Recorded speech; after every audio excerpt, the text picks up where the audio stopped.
Bro, conservatives really hate anime.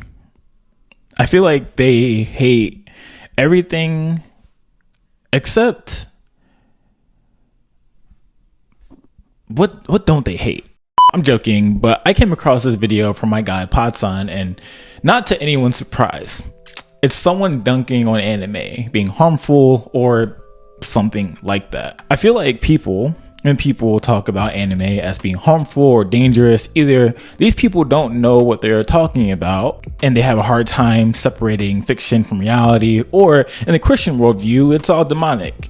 Now, what's disheartening is when people use anime as a scapegoat or correlation to a certain problem that's happening in the world, as if ignoring the fact that our world is in itself broken because of sin, and therefore all types of things show up. Now, I'm not a conservative or I'm not a liberal. I have more conservative leanings for sure, but I'm not pledged to any of this stuff. But I am a Christian, and what's sad is that this person in the video that Patson will be showing is a sister in Christ, or at least I think she is, but she's conservative. But this is a bad look. So I want to react to this video from Podson, and I'll give some more of my thoughts towards the end. Alright, hello everyone. It's serious time because I was sent this video by my pastor's wife, actually, so I'll credit her for that. But we're talking about this today. I'm watching it now for the second time because it's stupid. And when conservatives say stupid stuff, we need to call it out, because people on the right wonder why the right loses the culture war. And it's because conservatives say really, really daft things like this. So we're gonna... I don't know what daft means. What does daft mean? Can someone tell me? Passon, if you see this video, can you tell me what daft means? I probably should have already looked this up, but I'm getting older. I can't keep up with the terminology anymore.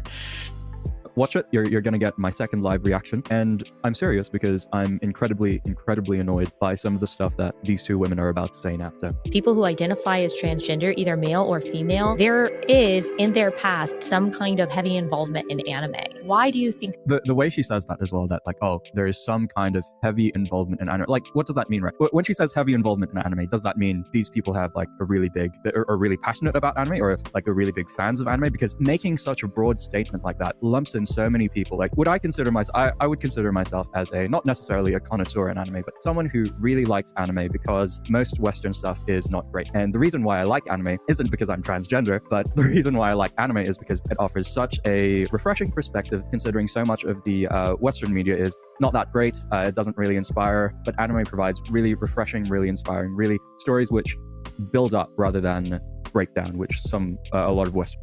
Yeah, that's very true. I'm thinking of recent example, Akira Toriyama dying, and a lot of men, a lot of people, a lot of anime fans being upset because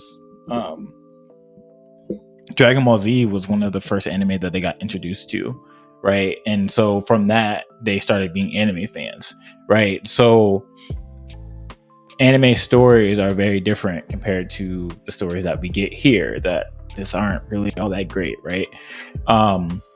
But like, yeah, to assume that like because they have had heavy involvement in anime,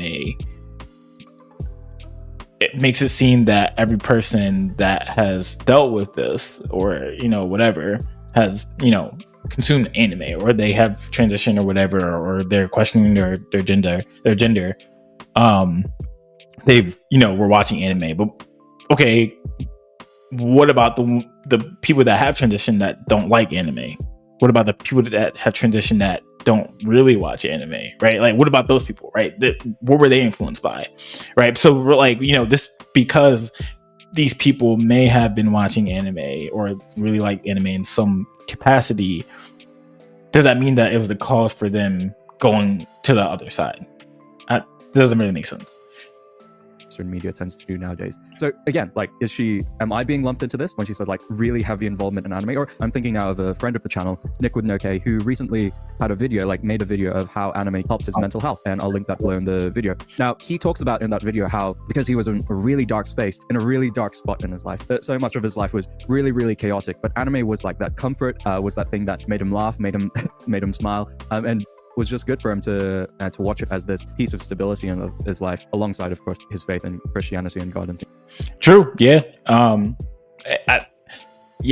I feel like when I was watching anime, when I started really watching anime in college, like I was a loner. I didn't really like connect with people and things like that. And I think later in this video that Apostle mentions, like one of the first anime that I really enjoyed, that really kind of like made me laugh and desire friendship, was Fairy Tail, right? Where Fairy Tail has a very heavy dose of the friendship trope, but like it kind of invoked in me a desire to want to be in community with other people while I was a lonely college student in my dorm eating ramen and suffering, right? So a lot of anime can help you in a lot of different things, right? And now I feel like some very like, you know, some people would be like, no, like Christ is all you need to make you happy and things like that. You don't need anything else to, like, true, yes, right? But God does give us those things. God can give us those things for us to enjoy. God gives us things to enjoy his creation, right? And I would say anime is a creation. Anime was created, right? I wouldn't say that it was outright invented or created by God, but by his creations through humans, through the Imago Dei. God allowed these stories to be created, different anime genres and stories to be created for people to enjoy.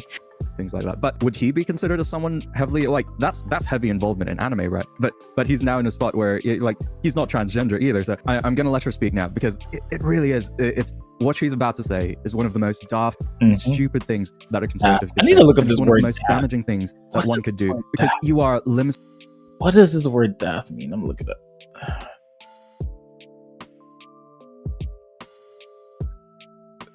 Oh, okay. I guess it's not. Okay, yeah, daft means silly. Yeah, this John is daft. Yeah, it is daft. It's a daft statement. It's Seeing yourself, because so much of Gen Z watches anime, right? Are you considering like a lot of Gen Z as being heavily involved with anime and thus they're becoming transgender? Like it baffles me. It absolutely baffles me that some conservatives are just so thick that they would say something like this. So anyway, let's continue. There seems to be a tie there. Well, this is a lovely question, Allie, because when I met you in person for the first time at the ISI conference, you had a lot of things to say about pornography. And I think that that's the tie to anime, and how anime is tied to the transgender movement is because anime is... It's really not. What? It's really not. It's not tied. It's not tied to the trans. What are we talking about? What are we talking about? Like, you can't just say stuff like that without any facts to back that up. Like, there is no correlation. Like, sure, you could be like, okay, bet like sexual like things happening in there, right? Could be like, oh, it could be okay, but there's a lot of different things that in the West that influences other people, that influences people here, that we wouldn't say is the cause for people acting a certain way or believing something. Like, what are we talking about? That's weird. That's weird. super pornographied. The women all have huge boobs and they all wear skimpy little out. Every actress in the West, well, not every actress in the West, let me take that back. But like, there are actresses in movies that are like this, but it's just the fact that these anime women or whatever are animated. Like, what are we talking about? It's the same. It's literally, you're saying the same thing, right? So like, just because there's actresses, right, that are in movies that they show these things, right, the same thing that the anime are showing, are we also saying that things in the West too are the cause or the causation or the correlation of the transitioning, the LGTB movement? Are we saying that? Like, we should be saying the same thing, but you're not. You're just saying anime. Man, outfits and the men, either they're hyper masculine or they're this is, again, like, I'm going to say a ridiculous statement as well, because that's the only comparison. Because the comparison to this is like, oh, I watch James Bond and all the women in there are highly sexualized, and therefore all Western movies are just as sexualized as, or all action spy movies are bad, and you shouldn't watch all action spy movies because they're just as sexualized as all the James Bond movies. Like, that's the comparison we're making here. That is the comparison. I have another comparison that I'll bring up in a minute, but we won't keep watching this. We're gonna let them rock. Correct. When someone says like, "Oh, anime is so deeply pornographied," and like there's so many sexual themes in anime, it's not all anime. On top of my head of anime that aren't highly sexualized, right? I'm thinking about Kotora Lives Alone. I'm just about to finish that. It's a 10 episode anime and I haven't finished it yet. I'm gonna finish it. He'll mention Clannad, which I just watched. Clannad is not hypersexualized, right? Horimiya, not hypersexualized, right? What else? I even mentioned Attack on Titan. Attack on Titan has no if you want to count the Titans as like sexualized creatures, barely, but like Attack on Titan, not sexualized at all. Like, what are we talking about? We're just generalizing. We're generalizing it, right? Like, thinking about what is that anime? What is that anime that I'm missing? Let me go. Weathering with you. Your Name. Hunter x Hunter is not over. I don't think it's overly sexualized either. Hunter x Hunter is a great anime. The Boy and the Heron. Studio Ghibli. It's all of Studio Ghibli's movies. Let's see. My Happy Marriage. That's what I was missing. My Happy Marriage is actually a really, really wholesome anime. My Happy Marriage isn't overly sexualized, and so like I feel like when people talk about anime this way, they, instead of them just actually going into the medium, anime is a medium, anime is a form of entertainment, and going to a specific genre and saying like, oh, bet this could be whatever, right? They generalize it, which brings up these annoying conversations like this for people to interact, which is like, honestly, it's a part of the social media game at this point, right? Taking I don't know this whole conversation. Honestly, I don't really care to even go back and listen to this whole conversation with them, because I'm not really a fan of right-wing media sometimes. But like, come on now.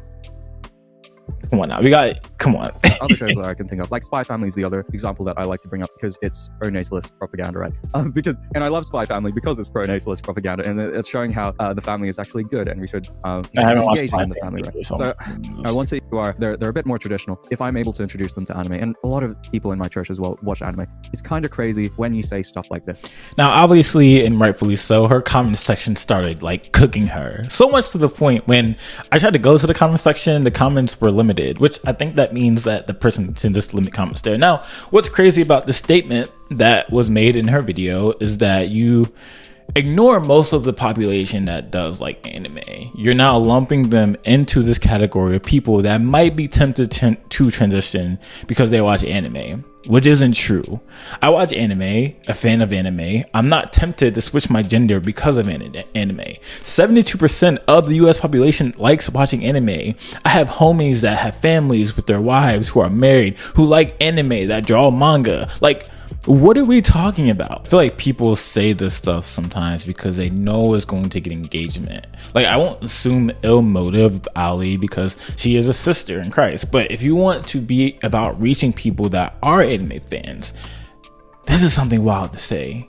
That's like saying someone who is more right-leaning, who watches Ali's show or watches the Daily Wire or any of these conservative platforms, are okay or was okay and in support of what happened on January 6th at the Capitol. It doesn't match up or make sense. The correlation doesn't bring about the causation of that, right? So just because someone who has transitioned or whatever watches anime doesn't mean that anime is a cause of that. There are tons of different genre within anime. Anime is a medium. Now, if someone said that there was a specific genre in anime that made them do this, then okay, that might be a different conversation. But generalizing statements like this are kind of weird. I'm all for the fight against whatever agenda, especially if it's against Jesus and his kingdom. But when people talk on things that they don't know or use their personal experience as authority on certain issue, then it feels like we're deliberately avoiding truth in order to place blame on something or some issue that's going on in the culture. Sure, anime has its issues, but like Patsan said, y'all need some facts if you're gonna keep talking like this. Like, what could be a sure cause, a factual cause about why things like this are happening in the world? Maybe that the world is broken, maybe that the world is sinful, maybe the world is an enemy towards God, right? But how do you give hope to someone in a situation like that?